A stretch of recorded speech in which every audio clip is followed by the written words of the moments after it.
Olá, seja muito bem-vindo a mais uma edição do programa Momento Agropastoril. No programa de hoje, você vai acompanhar uma reportagem especial diretamente de Belém sobre o mercado ver-o-peso e a estação das docas feita pela Claudi Schmittel. No estúdio, conversaremos com um especialista sobre o avanço da gripe aviária no Brasil. Continue acompanhando.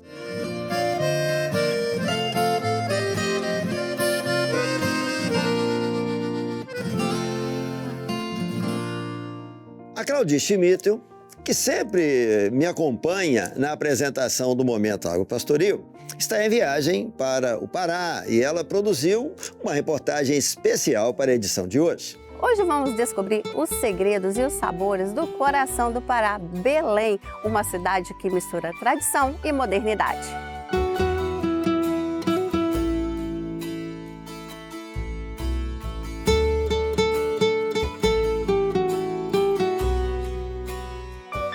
O mercado ver-o-peso é um verdadeiro epicentro dos sabores e aromas amazônicos, espalhados por 25 mil metros quadrados. Este lugar a céu aberto revela o universo particular, singular de iguarias regionais. Maria de Jesus, tem aqui várias especialidades de farinha. Quais são as mais especiais e procuradas? As mais especiais são a farinha lavada de Bragança, a farinha biscoito, né, de Bragança e a farinha de macaxeira. Essas são os 3 tipos de farinha mais procurados aqui no Pará. E o que elas têm de diferente? A farinha lavada, ela não contém goma e nem tucupi, porque ela é lavada à massa para tirar, né? A farinha biscoito é chamada de biscoito porque ela é mais crocante, mais saborosa, entendeu? E a farinha de macaxeira é o mesmo processo da farinha lavada, entendeu? E quem não pode comer farinha, come a farinha lavada, que não faz mal para o estômago, né? As pessoas que têm diabetes, né, que não pode comer farinha, come a farinha lavada. E a de macaxeira também. Agora, a farinha biscoito, a gente come com açaí, com a comida. E é a farinha que mais vende, porque ela tem um sabor diferente. Começou pelo meu pai, entendeu? Veio do Maranhão, aí tá de emprego, adquiriu aqui os boxes aqui de venda de camarão, pelo conhecimento de camarão, entendeu? Aí foi passando para filho, entendeu? Do meu pai para mim, entendeu? Aqui, cada canto tem um sabor único. Do açaí fresco às castanhas do Pará, que não foram torradas. O ver-o-peso encanta pela autenticidade e também pelos sabores especiais e únicos. Aqui você pode pegar uma castanha, provar e degustar ela in natura, que acabou de ser descascada. Apesar de estar na reforma aqui o ver-o-peso, mas eu sempre venho, né, procurar comprar. Eu gosto de comprar aqui porque as coisas são boas, são diversificadas. Eu gosto de comprar o camarão, o pirarucu, coisa regional, né? E as nossas frutas, que são maravilhosas. Você vê, é uma quantidade imensa de fruta, cada qual a mais saborosa. Então é isso que eu gosto de vir aqui na Feira do Ver-o-Peso. Obrigado, Claudi, pela reportagem. No programa que foi exibido no dia 11 de maio, nós falamos sobre a influenza aviária no Brasil, conversando com o auditor fiscal federal agropecuário, André Palmeira, de Santa Catarina. Agora, nós vamos conversar com ele novamente, para trazer mais atualizações sobre esse tema que tem ganhado relevância no mercado econômico brasileiro. André, seja muito bem-vindo aos estúdios da TV Manaim novamente. Nós que agradecemos o convite de participar novamente aqui, né, para tratar de um tema tão relevante e importante que o país tem sofrido, né, que é a influenza aviária, né? Perfeito. André, desde a nossa última conversa, em meados de maio, houve mudanças no cenário da gripe aviária ou está na mesma situação? Em que pé estamos atualmente? Sim, houve mudanças, né? Infelizmente, nós tivemos um caso em Montenegro, né, no Rio Grande do Sul, e também lá no zoológico de Sapucaia, né, no mesmo Rio Grande do Sul, aproximadamente uns 40 quilômetros ali, da onde ocorreu aquele foco em aves comerciais, e isso trouxe restrições para o país, né? E agora mesmo, já na semana passada, ali em Mateus Lemes, ali na região metropolitana de Belo Horizonte, foi diagnosticado mais um caso também, né, agora confirmado, de influenza aviária de alta patogenicidade. André, nesse momento, né, atualmente, como que estão as providências, as ações de vigilância sanitária no Brasil? Como que está sendo implementado? O Brasil está mobilizado em torno dessa prevenção? Sim, o país está, né? Por quê? Porque nós estamos tratando, eu acabei de falar a respeito só daqueles casos que deram positivos, mas nós temos hoje a situação, ela como o país é uma extensão muito grande territorial, então nós temos que contar com a ajuda, o governo federal, nós temos que contar com a ajuda também das entidades, né, dentro dos estados, que são responsáveis, né, pela sanidade em cada estado. Hoje nós temos até, por exemplo, Bahia, Pará, temos Tocantins, temos casos em vários locais, e se não fosse a ação, né, vamos dizer assim, da entidade hoje estadual de sanidade, nós não conseguiríamos conter. Então é uma coisa assim, é uma operação em conjunto, né, para que se contenha o avanço inevitável, posso dizer assim. Por quê? Porque como as aves migratórias, e já foi confirmado isso ali em BH, que foi aves migratórias que andaram tendo contato com essas aves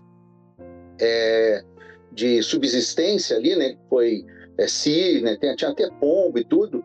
Então não adianta, se não houver um conjunto de ações, né, para que se contenha esse avanço da gripe dentro do país, nós vamos ter um prejuízo assim incalculável, né? Hoje já temos, né, alguns bilhões, né? E se não for agora tomada medidas cada vez mais preventivas e corretivas, o país vai ficar um bom tempo sem exportar. André, as exportações evidentemente sofreram uma influência negativa muito grande, mas e importações? Porque deve ter alguma coisa relacionada a esse mercado, a essa produção. Houve também alguma influência negativa trazida por essa gripe aviária, André? Sim.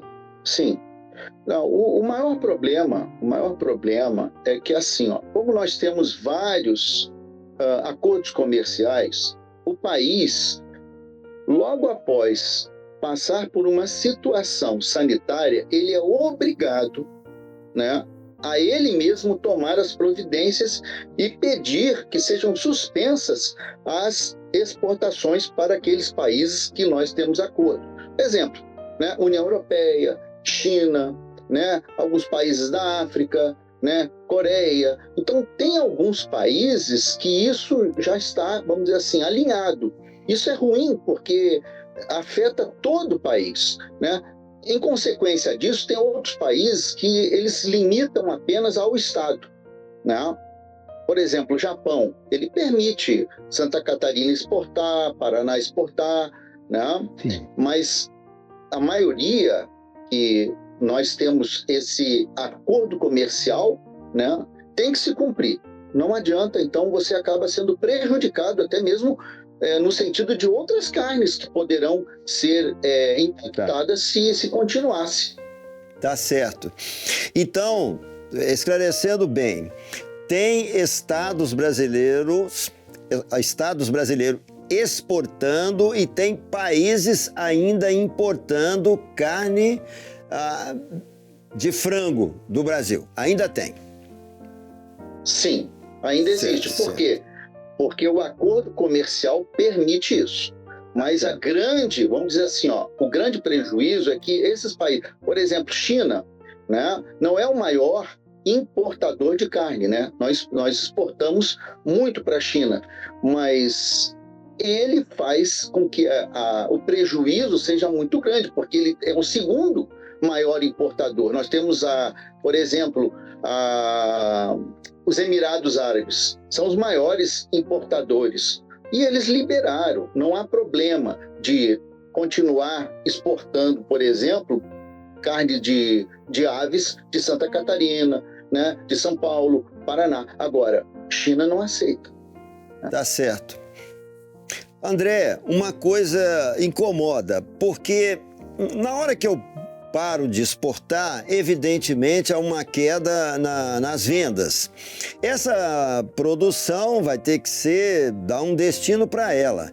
Mas os produtores, eles têm também contrato de compra, às vezes até importam alguma coisa para criar as suas aves, né? Esses contratos com indústria de ração ou de qualquer outro tipo de nutriente, isso também é interrompido ou o produtor vai continuar comprando tipo alimentação para as aves e indefinidamente?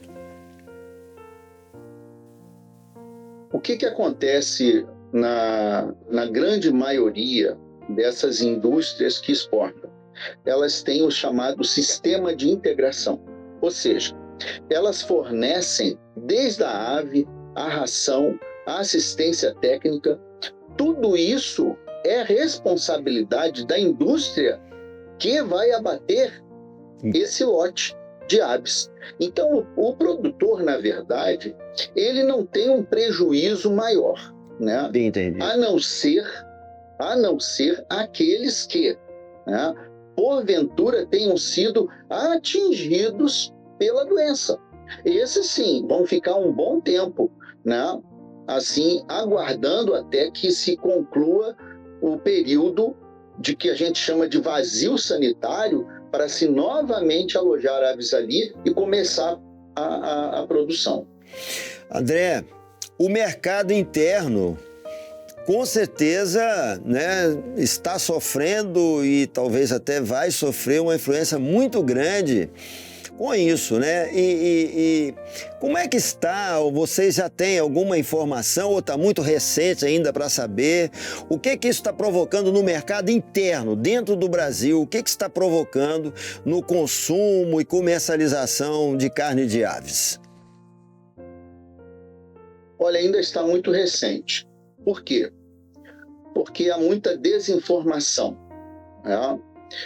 Por exemplo, uns não sabem se comem, né, se deve comer ovos, se deve comer, né, a carne de frango, né? Isso nós falamos da outra vez, que não há problema nenhum. Você é só cozinhar a carne e você vai ver que não há problema. Isso aí é difícil. A transmissão, ela se dá por contato direto, né? Então não tem problema. O que nós podemos diagnosticar, né, nessa questão comercial dentro do país, né? É quando se prolongar. Até agora não. Por quê? Porque o estoque vai ficando e eles direcionam essas aves para o mercado interno e para outros mercados, né? As aves que estão sendo abatidas, elas vão para mercados que permitem, né? Mas de antemão ainda não se notou nada, porque o país ele tem uma cadeia de frio que ele suporta até mais ou menos 30, 40 dias. Depois disso, sim, aí nós vamos ter prejuízos grandes. André, me recordo bem na nossa última entrevista, eu fiz essa pergunta, você falou assim, mas as pessoas não comem carne crua, geralmente, então não vai ter risco. Foi muito clara a sua resposta. Mas você acabou falando agora novamente, a desinformação traz um prejuízo maior. Tem pessoas que já não estão querendo comer nem ovo mais, porque acham que no ovo tem alguma coisa, né? E isso, eu queria que você fosse enfático aí conosco. Não tem nenhum risco, então? Não tem risco, né? Não se tem caso nenhum diagnosticado no mundo que alguém comeu um ovo e contraiu influenza aviária. Perfeitamente. André, há algum sinal de quando vai se normalizar? Existe, né, alguma esperança para o povo brasileiro? Não, vai normalizar a exportação? Existe já algum sinal a respeito? Sim, existe. A partir do dia 22 de maio, quando se encerrou todos os trabalhos de desinfecção, limpeza, de tudo que havia ali naquele local onde houve, né, a entrada da doença num lote comercial, porque nós temos que entender o seguinte: no país, somente ele fica impedido de exportar quando as aves comerciais, que são aquelas aves que são tratadas para poderem ser comercializadas, né? Por isso que diz comerciais, não são aves de subsistência, não são aves, né, de fundo de quintal. Nós não estamos falando disso. Nós estamos falando exatamente de aves onde foram acometidas ali, que são aves comerciais, e que no dia 22 de maio se encerrou todos os trabalhos, tá? De limpeza, desinfecção, e agora nós estamos no vazio, esperando completar pelo menos 28 dias, a partir de 22 de maio. Depois disso, né, será feita uma renegociação com os países que poderão ou não, né, perdurar até 60 dias. Mais que isso, os acordos não, vamos dizer assim, aí seriam rompidos. Então nós temos, sim, né, 28 dias a partir do dia 22 que poderemos retornar às nossas exportações. Tá bem, André. Já encerrando nosso bate-papo, você teria alguma coisa a acrescentar para os nossos telespectadores a respeito do assunto, André? Olha, a princípio assim, que fiquem tranquilos. O Brasil está muito bem preparado, tá? De norte a sul, né, nós estamos preparados. E a região que mais poderia ser afetada, que seria a nossa região sul aqui, onde há o maior número, né, de aves comerciais que são exportadas, né, o pessoal tem trabalhado incessantemente, principalmente, né, o que a gente vê, que a própria população, ela também está consciente. Quando ver alguma ave que está morta, moribunda, informar imediatamente ao serviço oficial, porque isso é o segredo. Se nós tivermos essa rapidez, sim, nós não sofreremos danos maiores. Tá certo. André, a TV Manaim agradece a sua brilhante participação mais essa vez, né? Até uma próxima oportunidade. Com certeza. Né, estamos aqui não só para esse tema, outros temas que, se fizerem necessários, podemos assim, né, participar. Agradeço mais uma vez também o convite. Muito obrigado, André.